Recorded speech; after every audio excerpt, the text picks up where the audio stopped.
पक्षियों की चहचहाहट और दूर से आती सूरज की तेज रोशनी दिख रही है। राकेश अपना गमछा कंधे पर रख रहा है और काम पर निकलने की तैयारी कर रहा है। उसकी बेटी साथी उसे रोकती है।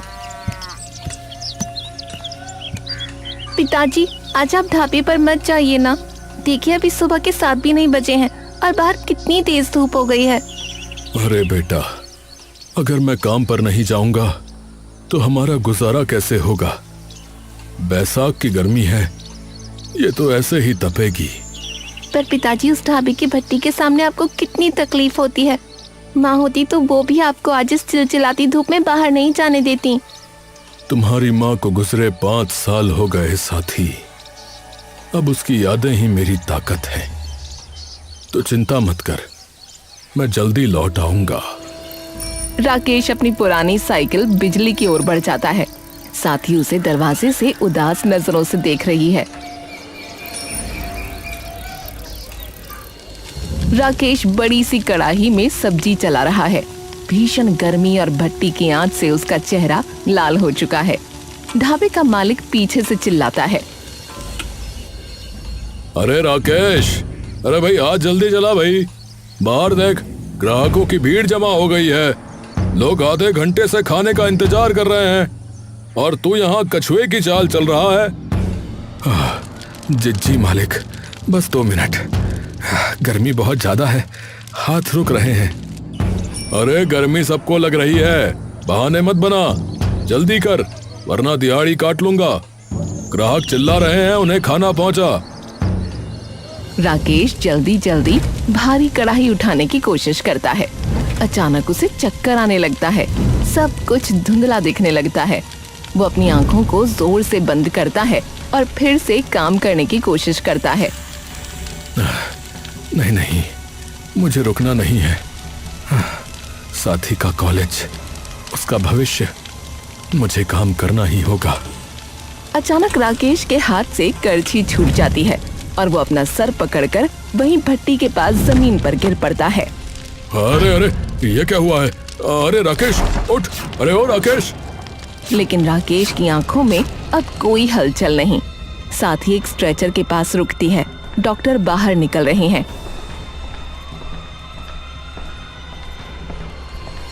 डॉक्टर साहब, मेरे पिताजी राकेश उन्हें अंदर ले गए थे। आप वो कैसे हैं? मैं उनसे मिल सकती हूँ? बेटा, हमने उन्हें बचाने की बहुत कोशिश की, लेकिन जब उन्हें यहाँ लाया गया तब तक बहुत देर हो चुकी थी। भीषण गर्मी और हीट स्ट्रोक की वजह से उनका शरीर झेल नहीं पाया। हमें माफ करना। साथी के कानों में जैसे सन्नाटा छा जाता है।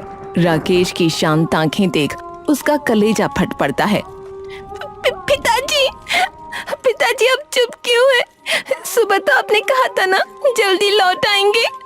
देखिए, मैं आपकी पसंदीदा चाय बनाने वाली थी। उठिए ना पिताजी, आपके बिना इस दुनिया में मेरा और है कौन?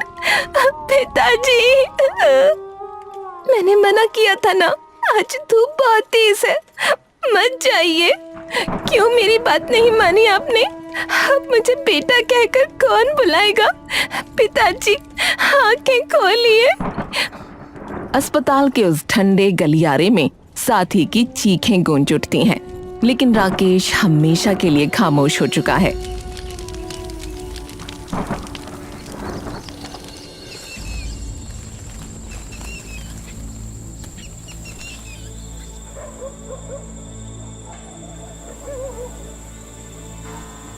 शुरुआत में पड़ोस के लोग आते जाते दिखते हैं, लेकिन धीरे धीरे सब साथ छोड़ देते हैं।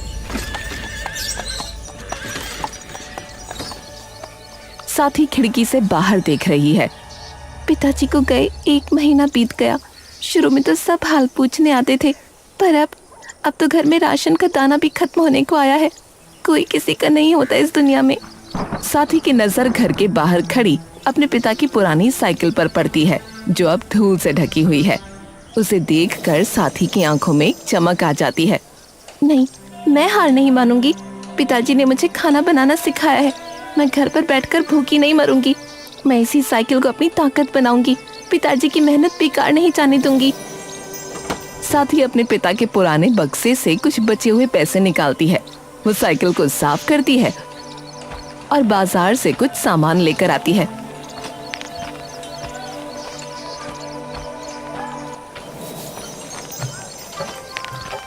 ये वही पैसे हैं जो पिताजी ने एक एक करके जोड़े थे। आज इन्हीं से मैं अपनी नई जिंदगी की शुरुआत करूंगी। साथ ही चूल्हे पर खाना बनाना शुरू करती है। भट्टी की आंच उसके चेहरे पर लग रही है, पर वो घबराती नहीं।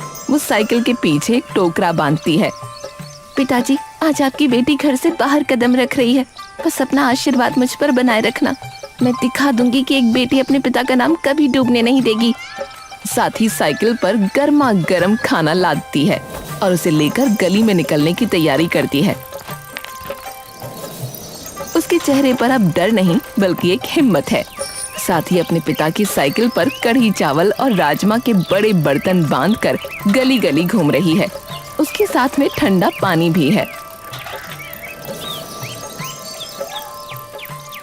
गर्मा गर्म राजमा चावल लीजिए, घर जैसी स्वादिष्ट और चटपटी कढ़ी चावल, साथ में ठंडा ठंडा पानी।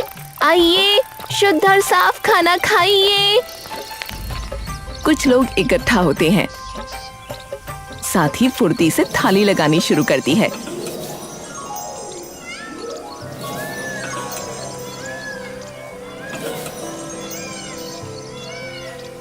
अरे बेटी, तुम अकेले ये सब कर रही हो?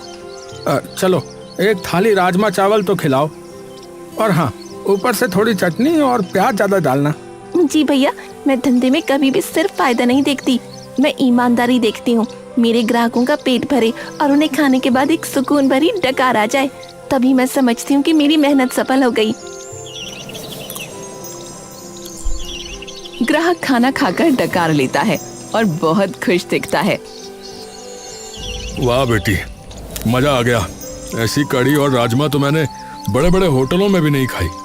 वहाँ 200 रुपए लेकर भी वो स्वाद नहीं मिलता जो तुमने यहाँ कम पैसों में दे दिया। सच में लाजवाब। शुक्रिया भैया, मैं धंधे में सिर्फ फायदा नहीं देखती, मैं चाहती हूँ कि मेरे ग्राहकों का पेट भरे और उन्हें खाना खाकर सुकून मिले। आप लोगों की एक मुस्कान ही मुझे बता देती है कि मेरा खाना अच्छा बना है।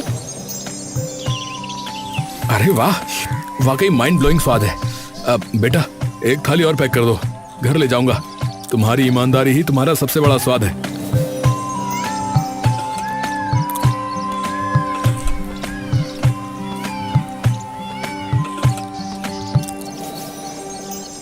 साथ ही कि आज की सारी 30 थालियां बिक जाती हैं। वो अपनी खाली साइकिल लेकर खुशी खुशी घर की ओर मुड़ती है। रात का समय है। साथ ही एक छोटी सी लाइट जलाकर थकने के बावजूद बड़े बड़े बर्तनों में राजमा भिगो रही है।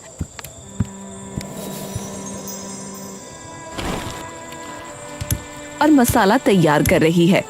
उसकी आंखें नींद से भारी हैं, पर इरादे पक्के हैं।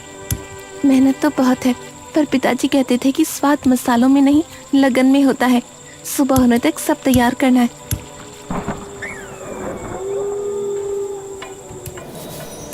अगली सुबह जैसे ही सूरज सर पर आता है, साथ ही अपनी साइकिल पर बड़े बड़े पतीले बांधकर निकल पड़ती है। तभी उसे पता चलता है कि गांव में सावन महोत्सव का मेला लगा है। अरे, आज तो गांव में सावन का मेला है। मेला है तो मेरी बिजली भी तो खास दिखनी चाहिए। रुक, आज तेरा भी गेटअप बदल देती हूँ। साथ ही अपनी साइकिल को फूलों की लड़ियों, रंग बिरंगी डोरियों और चमकने वाले सितारों से सजाती है। अब लग रही है मेरी बिजली एकदम फर्स्ट क्लास, नजर न लगे तुझे किसी की।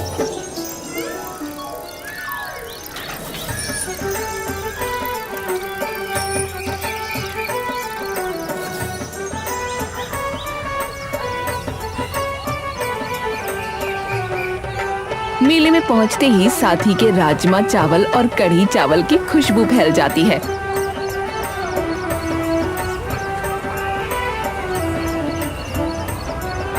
खाने वालों की लंबी कतार लग जाती है। ये आपकी थाली और ये आपकी, आराम से खाइए, सबको मिलेगा।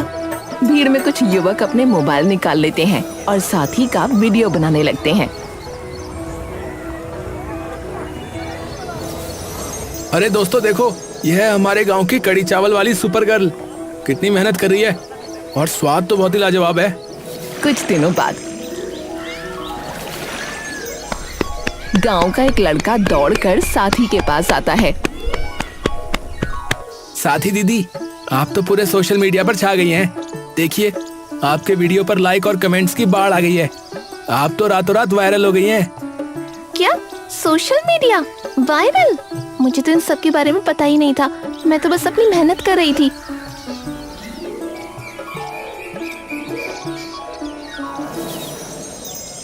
साथी की साइकिल के चारों ओर भीड़ लगी है। लोग दूर दूर से गाड़ी लेकर उसके कढ़ी चावल खाने आए हैं। गांव के कुछ बुजुर्ग और लोग उसकी तारीफ कर रहे हैं। उसकी कमाई और शोहरत दोनों बढ़ रही है।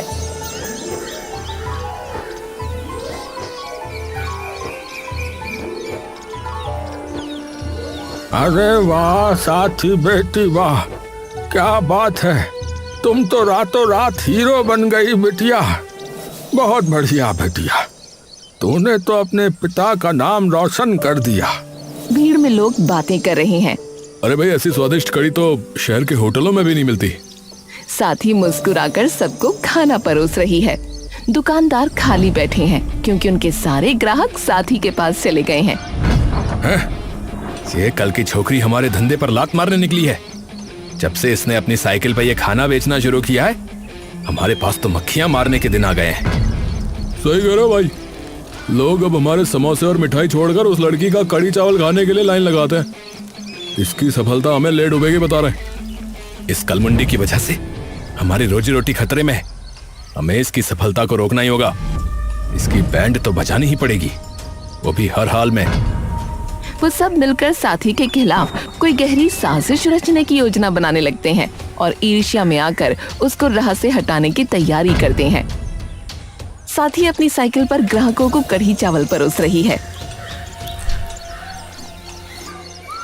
तभी दो हट्टे कट्टे आदमी जो दिखने में गुंडे लग रहे हैं, वहां वो दोनों बिना पैसे दिए जाने लगते हैं। तभी साथी उन्हें रोकती है।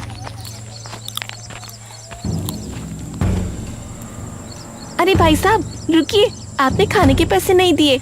2 थाली के 60 रुपए हुए। ए क्या क्या? अबे पैसे? अबे वो छोकरी जानती नहीं हम कौन है। इस इलाके में खड़े होकर धंधा करना तो हमें खिलाना पड़ेगा। देखिए भाई साहब, मैं यहाँ मेहनत करके कमा रही हूँ। मैंने ईमानदारी से आपको खाना खिलाया है, तो पैसे तो आपको देने ही होंगे। ज्यादा जुबान मत लड़ा, समझिएगा। बात उड़ रही है ना सोशल मीडिया पे। ये जो अपनी साइकिल लेकर हर गली में घूमती है ना, इसे आज ही बंद कर दे। अगर कल से तू यहाँ दिखी तो ये साइकिल और तू दोनों सलामत नहीं रहोगे। पर मैंने आपको क्या बिगाड़ा है? तूने हमारी रोजी रोटी पे लात मारी, समझी? गांव में अब कोई भी दुकान छोड़कर तेरे पीछे नहीं आएगा। ये आखिरी चेतावनी है। अपना ये बोरिया बिस्तर समेट और घर बैठ जा, वरना अंजाम बहुत बुरा होगा। वो दोनों साथी को धमका कर वहां से चले जाते हैं।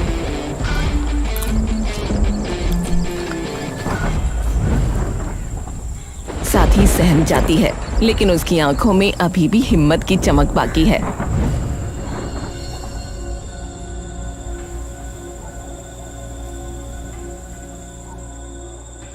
अंधेरे में वही 2 गुंडे दबे पांव साथी के घर के बाहर पहुंचते हैं,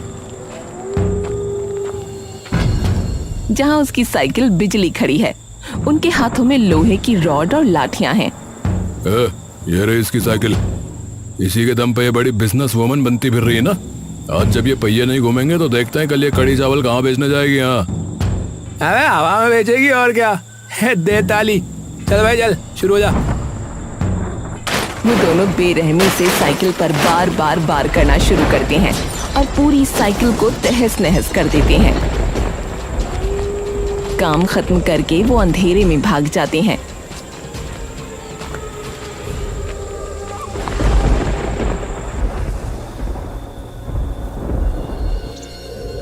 सूरज की पहली किरण के साथ साथी उत्साह से बाहर आती है, लेकिन सामने का नजारा देख उसके होश उड़ जाते हैं। उसकी प्यारी साइकिल बिजली मलबे के ढेर जैसी पड़ी है। नहीं, ये किसने किया? वो दौड़कर अपनी टूटी साइकिल के पास बैठती है और उसके टेढ़े पहियों को छूती है। उसकी आंखों से आंसू बहने लगते हैं। किसी गुंडे मवाली का ही काम है ये। पिताजी की आखिरी निशानी थी ये साइकिल। मैंने सोचा था आज से इसे घर के अंदर रखूंगी, पर देखो एक रात बाहर क्या छोड़ा, इन्होंने इसे बर्बाद कर दिया। वो हताश होकर चारों तरफ देखती है। अब मैं कहाँ जाऊँ? बिना इस साइकिल के मैं गलियों में कैसे जाऊंगी? इतनी दूर भारी बर्तन लेकर चलना नामुमकिन है। साथ ही अपनी टूटी हुई साइकिल को गले लगा लेती है। ऐसे लगता है जैसे उसके सारे सपने उस साइकिल के साथ ही टूट गए हों।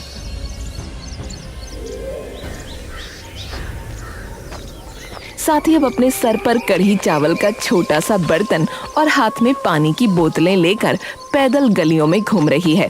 उसके चेहरे पर थकान और मायूसी साफ दिख रही है। कढ़ी चावल ले लो, राजमा चावल। पैदल चलने की वजह से वो ज्यादा दूर तक नहीं जा पाती और बिना साइकिल के उसका काम बहुत धीमा हो गया है। साइकिल थी तो मैं दिन भर में 10 मोहल्लों में चक्कर लगा लेती थी, खूब बिक्री होती थी। पर अब तो ये 2 गलियां पार करते ही पैर जवाब दे जाते हैं, कमाई आती भी नहीं बची। साथ ही अपनी हथेलियों को देख रही है जिनमें बर्तन उठाने की वजह से छाले पड़ गए हैं। आज सिर्फ 4 थाली बिकी, इतने में तो कल का सामान भी नहीं आएगा। पिताजी अब मैं क्या करूं? दुखों का पहाड़ी मुझ पर टूट पड़ा है। अगर साइकिल ठीक नहीं हुई तो मेरे खाने के लाले पड़ जाएंगे। साथ ही उदास मन से पेड़ के नीचे बैठी है। उसके चेहरे पर हार और चिंता के निशान हैं। तभी सड़क से एक गाड़ी गुजरती है जिस पर लाउड स्पीकर भोंपू लगा है। एक आदमी जोर जोर से घोषणा कर रहा है, सुनहरा मौका, सुनहरा मौका। गांव के सभी हुनरमंद खाना बनाने वालों के लिए एक बड़ी खुशखबरी। जी हाँ, एक बड़ी खुशखबरी। हमारे जिले में एक भव्य कुकिंग प्रतियोगिता आयोजित की जा रही है। जी हाँ, ठीक सुना आपने, एक भव्य कुकिंग प्रतियोगिता। अगर आपके हाथों में स्वाद का जादू है तो आइए और अपनी चटपटी डिश और स्वादिष्ट व्यंजन पेश कीजिए। सबसे अच्छे और मजेदार पकवान बनाने वाले विजेता को मिलेंगे पूरे 2 लाख रुपए इनाम के तौर पर। जी हाँ, ठीक सुना आपने, पूरे 2 लाख, 2 लाख, 2 लाख। तो आइए और सुनहरा मौका पाइए। ये सुनते ही साथी के कान खड़े हो जाते हैं और उसकी आंखों में एक उम्मीद की नई चमक आ जाती है। अरे वाह, ये तो वाकई में एक सुनहरा मौका है। 2 लाख रुपए। अगर मैं ये जीत गई तो न केवल अपनी बिजली ठीक करा पाऊंगी बल्कि अपने और पिताजी के सपनों को भी पूरा कर पाऊंगी। मैं भी इस प्रतियोगिता में भाग लूंगी और अपने हाथ के बने वही मशहूर राजमा चावल और कढ़ी चावल बनाऊंगी। अब जीतना और हारना तो ऊपर वाले के हाथ में है, लेकिन मैं अपनी पूरी मेहनत और लगन से इस मुकाबले में उतरूंगी। पिताजी आशीर्वाद देना। साथ ही अपने काउंटर पर पूरी मेहनत से राजमा और मसालों को भून रही है। खुशबू पूरे मैदान में फैल रही है। जज एक एक करके सबके पास आ रहे हैं। लाजवाब, इतना सादा खाना और इतना गहरा स्वाद। वाकई इस कढ़ी चावल में कुछ तो जादू है। साथ ही हाथ जोड़कर विनम्रता से खड़ी रहती है। उसे यकीन है कि उसकी मेहनत रंग लाएगी। साथ ही मंच के नीचे हाथ जोड़कर खड़ी है। उसका दिल जोरों से धड़क रहा है। तभी मुख्य जज माइक पर आते हैं। अरे जीतूंगा तो मैं ही, मेरी जलेबी थी इतनी लाजवाब। भाई मैंने जो पनीर बटर मसाला खिलाया ना जज साहब को, वो अभी तक चटकारे लगा रहे होंगे यहाँ। आज इस प्रतियोगिता में बहुत से स्वादिष्ट पकवान बने, लेकिन एक डिश ऐसी थी जिसमें सिर्फ मसालों का नहीं बल्कि मेहनत और ईमानदारी का स्वाद भी था। तो आज के विजेता हैं साथी और उनके लाजवाब राजमा चावल। धत्ते तेरे की है, आज फिर इसने बाजी मार ली। साथी की आंखों में खुशी के आंसू आ जाते हैं।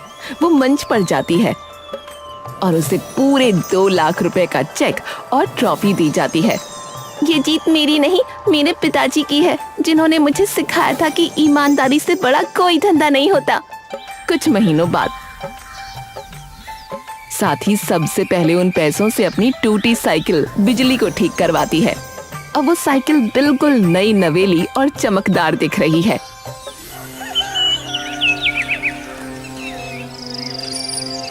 देख बिजली, आज हम फिर से साथ हैं। अब हमें कोई नहीं रोक सकता। साथी अब सिर्फ अपने लिए नहीं कमाती, उसने गांव के एक कोने में गरीब बच्चों और बुजुर्गों के लिए मुफ्त भोजन की सेवा भी शुरू की। वो अपनी उसी साइकिल पर बैठकर आज भी लोगों को प्यार से खाना परोसती है। जीती रहो बिटिया, तू तो हमारे गांव की असली हीरो है। बिटिया, आज राकेश ऊपर सुकून से बैठा गर्व महसूस कर रहा होगा कि उसके दिए संस्कार आज फल फूल रहे हैं। जीती रहो। साथी मुस्कुराती है और आसमान की तरफ देखकर अपने पिताजी को याद करती है।